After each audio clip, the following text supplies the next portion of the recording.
And uncertainty is poison for luxury brands, because luxury brands don't want chaos. They want control. They want exclusive, not explainable. So once the internal chatter started, it snowballed. People began bringing up older controversies.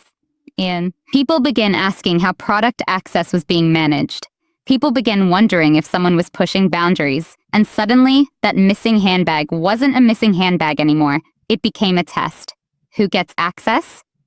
And who gets called out? Now let's talk about the personal layer here, because this is where it gets icy. There's been long-running speculation that Zara never warmed to Meghan. Dramatic soap opera way? More like that subtle British thing where you're polite, but the room never quite opens for you. According to one family friend quoted in royal commentary circles, Zara allegedly found Meghan exhausting. Not because Meghan talked too much, because everything felt strategic. And if you go back through photos from major events, people have pointed out moments where Zara looks uninterested, turning away, avoiding eye contact, staying on the edges. Could it all be coincidence? Sure. But once people think there's tension, every photograph becomes a microscope. And then you add Princess Anne into this. That changes the temperature. Because Anne has a reputation, fair or not, for being brutally consistent, not flashy, not performative. So after the handbag story started bubbling, Anne reportedly sent a message through the proper channels, not as a threat, more like a principle. Do the right thing. Handle it with dignity. And remember, institutions don't forget patterns. That's the power difference, right there. Some people fight with headlines, some people fight with procedure, and Zara and Anne, if the reports are true, weren't interested in a media battle. They were interested in a quiet correction. Because if a luxury house feels it mishandled a senior royal family member, especially one respected for not causing drama, that luxury house will move fast. Not for gossip, for survival. Which brings us to the next moment. The moment when the fashion world stopped whispering and started acting. Because on February 15th, 2026, Paris Time, an internal memo allegedly landed inside Balenciaga with the title that sounds boring until you realize what it means, contractual freeze. And the name attached, Meghan Markle, no public announcement, no press release, just a quiet pause, pending review, a soft blow wrapped in legal language, the kind of corporate move that says, oh, we're not accusing you, but we're also not walking into a fire with you. And you'd think that would end it. But if you know anything about public image wars, a quiet freeze doesn't stay quiet for long, especially when someone refuses to let it remain silent. Because within 48 hours, Meghan's side began hinting at a misogynistic narratives and institutional sabotage on social media, without naming names, which is clever, right? Because if you don't name the brand can't easily respond without looking guilty. And if you don't name the people, they can't sue you without elevating the story. It's like throwing smoke into a room and watching who coughs. But here's the problem. The public had started to change. Not overnight, not all at once, but slowly, people began feeling tired. Tired of cryptic posts. Tired of unspeakable truths. Tired of drama that never landed anywhere. Meanwhile, Zara did the opposite of what everyone expects in the modern attention economy. She stayed quiet. And then, without commenting on anything, she stepped out at a major event in a clean, tailored look that fashion critics adored. No statement, just composure. And it went viral. Not because she clapped back, because she didn't. And that silence became its own message. I'm not fighting you. I'm outlasting you. Now keep that thought. It rearranges the furniture. And when the furniture shifts, people get crushed without anyone raising their voice. Want to know what scares powerful people more than a headline? A polite email, because headlines are noisy. You can spin them. You can counter them. You can counter them. You can wait them out. But a formal internal freeze? That's the kind of thing that tells you the room has changed. And in this story, allegedly, Balenciaga didn't shout. They just stopped walking forward. Paris, February 15th, 2026. An internal memo circulated quietly. Contractual freeze. Meghan Markle. Not a public breakup. Not a brand takedown. Just pause everything until product access and brand alignment are reviewed. corporate language, cold as marble, and fashion people understood exactly what it meant. You don't get frozen unless you've become expensive. Not in money. In risk. Now, what's wild is how the two sides handled the freeze. Meghan's camp, reportedly, went into narrative mode immediately. A string of posts, vague references, the suggestion that she was being a blocked, a punished, a sabotaged, not a direct accusation. More like a fog machine, pointed at the audience. And if you've watched these cycles before, you know the play. If you can't control the decision, control the story around the decision. But here's the catch. Luxury brands don't like being part of someone else's storyline. They want to be the story. So while Meghan hinted at conspiracy, Balenciaga reportedly did what big brands do when they're nervous. They went quiet. They consulted legal. They tightened internal access. And then, as industry chatter grew, more uncomfortable details began floating around. Questions about how invitations were handled. Questions about whether Meghan's presence in Balenciaga was officially blessed by the right teams. Questions about how certain items ended up where they did. It wasn't a gotcha, it was due diligence. And due diligence can feel like rejection when you're used to doors opening on demand. Now, while that side was getting louder, Zara got quieter. And this is where her strategy becomes almost unfair, because Zara doesn't defend her image. She simply behaves in a way that makes defending unnecessary. A few days after the noise, she shows up at a major event, British Polo Awards, wearing a crisp, white tailored suit from a high-profile British designer's upcoming collection. No caption. No message to the haters. Just presence. And the photos hit social media like a glass of cold water. Fashion critics called it controlled, clean, modern. The kind of look that doesn't beg for attention, it assumes it. And that's when a new narrative started creeping in. Not a Zara vs. Meghan like a reality show, more like stability vs. spectacle, legacy vs. leverage, quiet influence vs. loud visibility. And once that frame takes hold, it's hard to escape. Because one side can't win by shouting, not if the other side wins by not reacting. And then came the reports that Harper's Bazaar UK had approached Zara for a major feature. She allegedly declined family commitments, private life, the usual Zara energy. But even the refusal carried weight. It wasn't a please cover me. It was I don't need you. And people respect that. Now, because while this looked like a fashion industry problem, Princess Anne reportedly treated it like something bigger. According to Palace-adjacent commentary, Anne triggered a quiet internal review about how royal-adjacent figures interact with commercial entities. And that sounds boring until you realize what it implies. If the palace becomes concerned that someone is using royal proximity as negotiation fuel, the palace doesn't argue with them in public. It changes the rules. Procedure over panic. That's Anne. People say she never flinches, but you feel the walls move. And around the same time, there were whispers that Anne reactivated a small advisory group focused on public image and institutional stability, dormant since the late Queen's passing. And if those whispers are true, the goal wasn't attack Meghan. The goal was elevate the people who represent the crown without drama.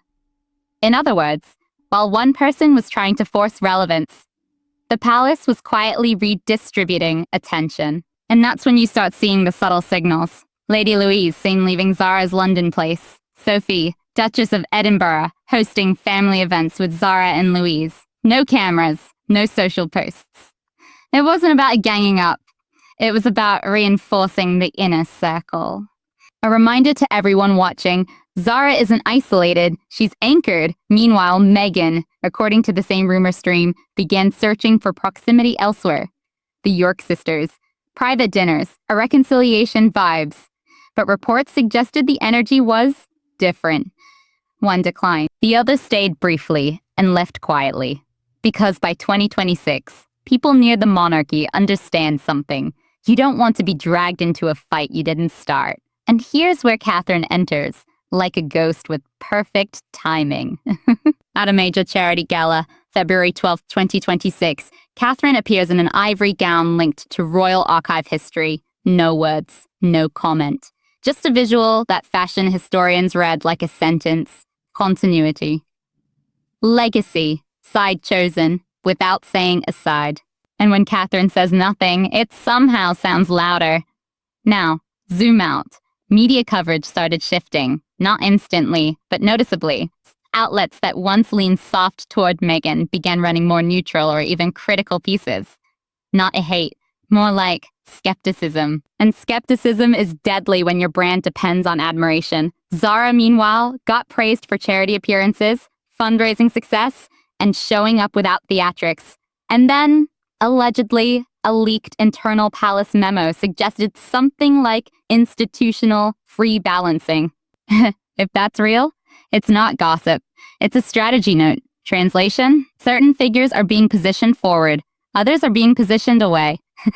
Not with a statement, with scheduling, invitations, patronages, and optics. And that brings us to the moment Anne reportedly held what staff privately called the restoration briefing. The crown doesn't chase press cycles. The crown endures. And Meghan, if the reports are true, didn't like being ignored. So the rhetoric sharpened. A sealed letter allegedly delivered to a legal firm connected to palace charities, hinting at the release of private messages if defamatory inferences continued, even through optics. Basically, if you keep freezing me out, I might leak. And palace insiders reportedly treated it like a bluff. Not because it couldn't cause chaos, but because responding would reward the tactic. So they didn't. And outside palace walls, the ripple effect hit the fashion world. Quiet distancing, quiet withdrawals, a few brands leaning away from anything that felt unpredictable. Because discretion is currency in Europe, and if you're seen as drama adjacent, doors close without explanation. While Zara's calendar, and then came the quote, if you believe the viral report, that finally broke through the noise.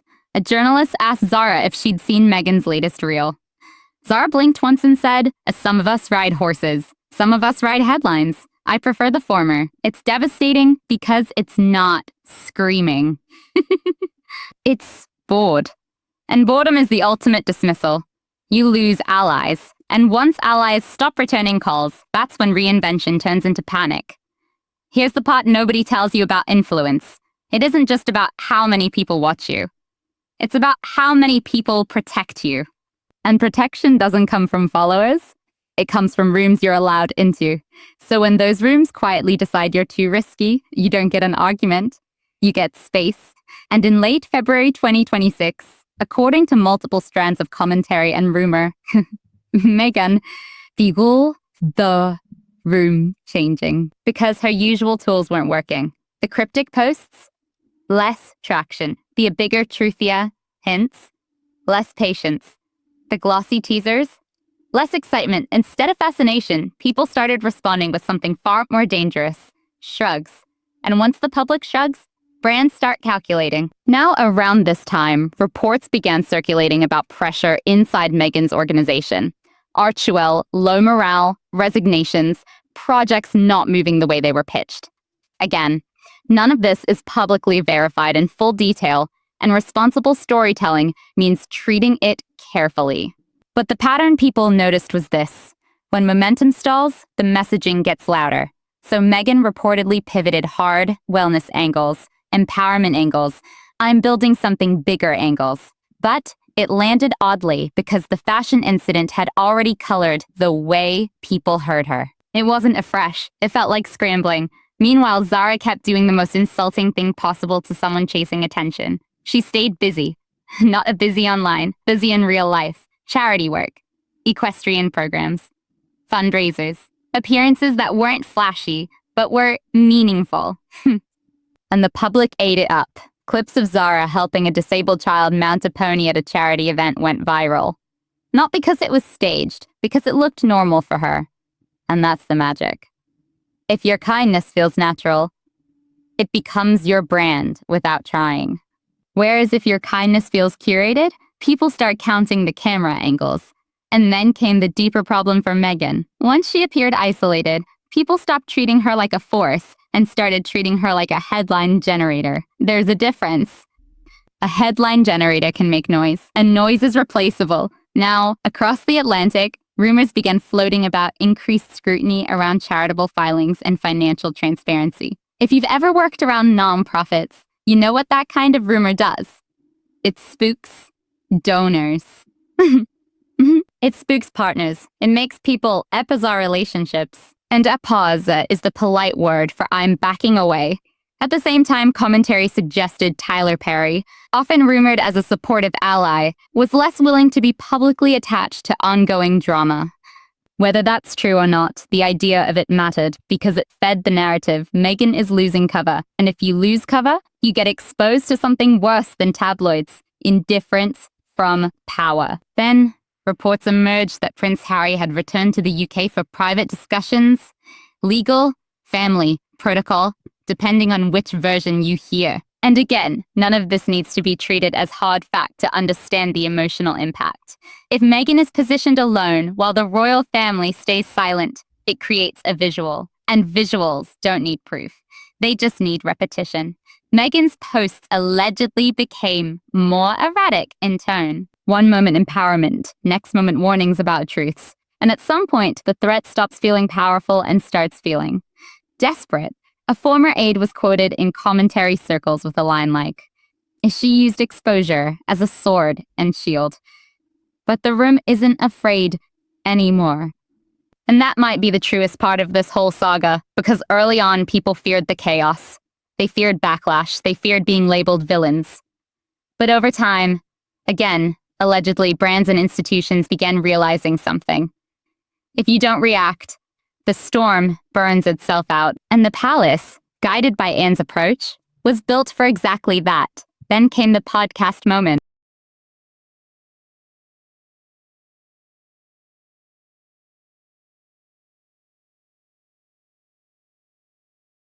February 22nd, 2026. Meghan appears on a US-based empowerment show.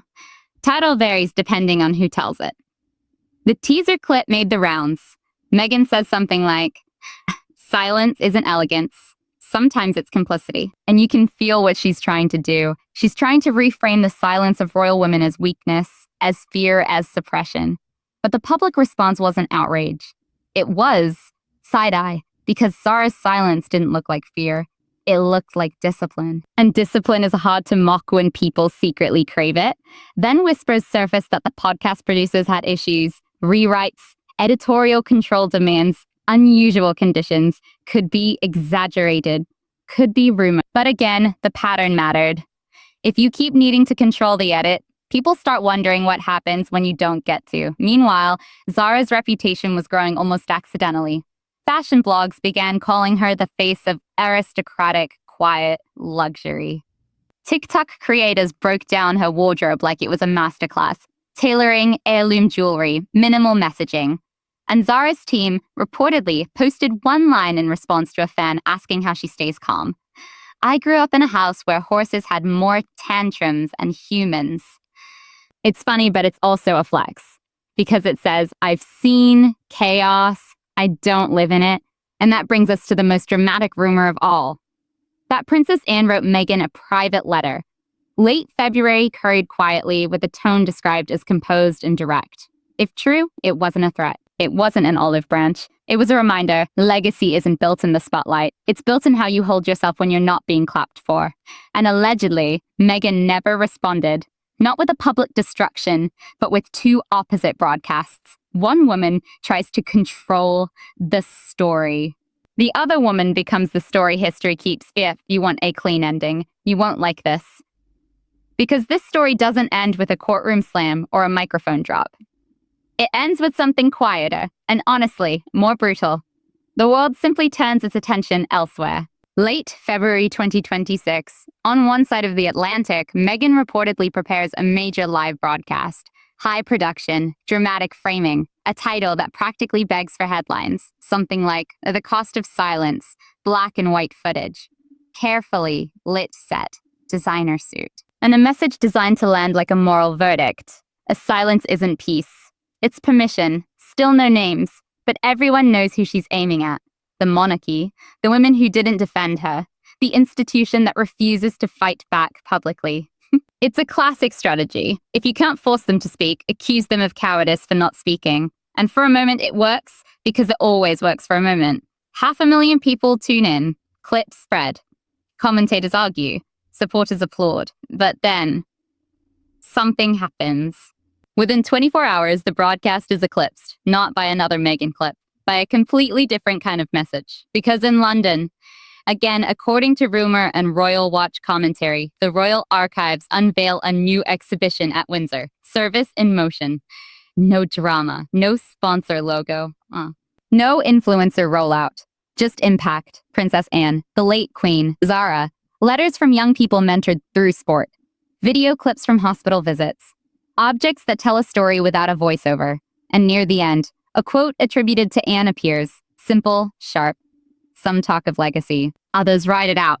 That line spreads faster than Meghan's broadcast, because it doesn't demand agreement, it just sits there, like a verdict. And suddenly the contrast becomes impossible to ignore. One woman is live streaming pain, the other women are archiving service. One is asking you to look at her story. The other is letting history speak. Now, if we're following the rumors, this is also when US scrutiny allegedly intensifies around Archewell's structure, questions about filings, expenses, distribution models. Again, treat this responsibly. Unless there's official documentation, it remains allegation and commentary. But the reason this matters in a YouTube narrative isn't legal technicalities. It's momentum, because nothing drains momentum like investigation rumors. Sponsors get cautious. Partners hesitate. Media shifts tone. And while Meghan's lawyers issue vague statements about transparency, panic, allegedly, spreads behind the scenes. Former employees reportedly get contacted. Documents reportedly requested. And the worst part? It's not coming from British tabloids. It's coming from the kind of process you can't PR spin into a fairy tale. Meanwhile, back in the UK, royal staff reportedly update as Sussex-era protocols. Not as punishment, but as protection. What can be referenced? What can't be implied? Where reputational risk lies? No press conference. Just a system quietly protecting itself. And Zara stays out of it. That's the point. When you're playing the long game, you don't run into the fire to prove you can stand heat. You let the fire burn itself out while you keep moving. There's a photo that circulated in gossip circles, Meghan alone in an LA cafe, reflected in glass. Headlines got dramatic, of course. Outcast, isolated, maybe exaggerated. But the image still lands, because even if the headline is messy, the feeling is clear. She looks alone. And then, back in London, Zara steps out of a car for a military charity gala, wearing a navy cape coat with a sapphire brooch. A reporter calls out, "Any words for Meghan?" And Zara reportedly smiles faintly and says, "None needed." That's it. No venom, no paragraph. Just the calm confidence of someone who knows. If you're truly steady, you don't need to explain your steadiness. Now, the final rumor, this is the cinematic one, suggests a quiet appointment for Zara. A role tied to heritage, sport, youth programs across the Commonwealth. No announcement in advance. No paparazzi tipped off. Just Zara standing beside the king, accepting something built on years, not noise. And on the same day, Meghan goes live again, doubling down, trying to turn silence into a villain. But the public response doesn't explode, it thins. Because once people sense a pattern of constant conflict, they stop feeling shocked. They start feeling tired. And in the attention economy, tiredness is fatal. So here's the ending that makes this story stick. The palace never wins by humiliating someone. It wins by refusing to be pulled into a mud fight. And Zara, whether you love her or not, becomes the face of that strategy. Not because she's perfect, but because she's consistent. One woman chased control of the story. The other woman became the part of the story that didn't need controlling. And that's the real twist. The biggest flex wasn't the handbag, it was the silence that followed it. Because when someone throws chaos at you, and you don't catch it, you force them to hold it alone. And eventually, the weight of it becomes visible. So the question isn't who was right. The question is, when the cameras stop rolling, who still looks solid? Because in the end, the world doesn't always choose the loudest voice. Sometimes, it chooses the person who never begged to be chosen. And if there's one lesson hiding under all the designer labels and royal whispers, it's this. Noise can grab attention, but restraint